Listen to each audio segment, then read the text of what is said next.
particular instance is the fact that when people actually are actually complaining about, yeah, I'm sorry, but that joker had to die, sitting here leaping around.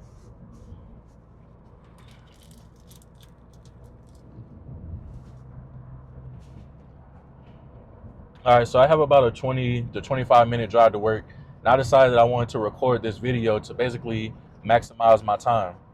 And the book that I'm currently reading right now is called I Will Teach You to Be Rich. And I completed the introduction, and this is basically just my thoughts about the introduction. A couple of the things that came up, starting with number one, is the fact that so many people complain in the world about what is not going on in their life. They complain, they point the finger, and this is really what causes people not to have successful or even fulfilling lives.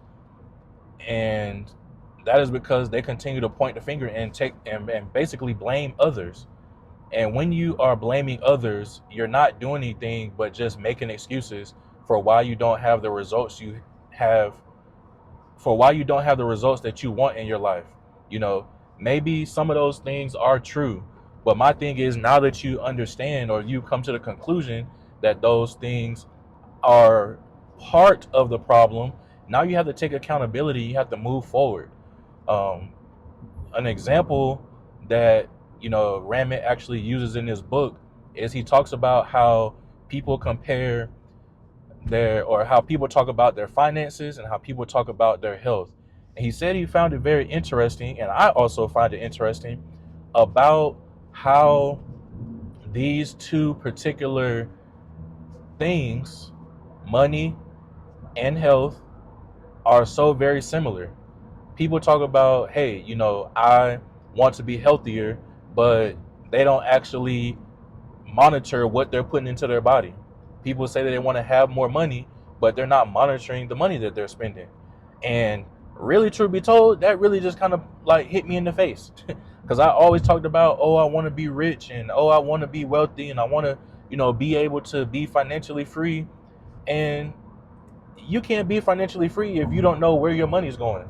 Like, you have your paycheck coming in, and all you're doing is just spending it, spending it, spending it, spending it. And that really stuck out to me, and it really just like, punched me in the mouth, because I'm like, oh, like, that's a real gut check. Because do I really want what I say that I want? And if I really do want it, then I have to make some changes. So the change that I'm making is deciding that, hey, look, I'm going to focus on my finances. I have income that's coming in, and I need to be focused on the income that is leaving, or my expenses. And, maybe that's where you currently are. Or maybe it's not about the money. Maybe it's about you wanting to be healthier, or maybe you want to be better in your relationship, or maybe you want to be better at your job. But what you have to do is you have to take inventory of where you currently are, what are some things that you are doing, and then you have to go and make some changes, and make the changes and actually focus on the things that are going to help you get the results that you actually desire. And that was really one of the biggest takeaways that I got from this introduction. Now, one of the things that I do like is the fact that this book, he says that this is a 6-week program, and basically within 6 weeks, you should start seeing some type of, financial, or some type of turnaround within your finances. And that's really what my goal is. I'm going to read this book. I'm going to continue to take notes and continue to write down my ideas and the different things that I'm thinking.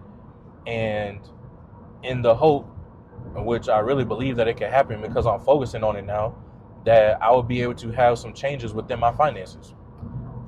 So I hope that these videos, that you find these videos helpful. And if you do, please make sure that you leave them a like, and I will catch you in the next video.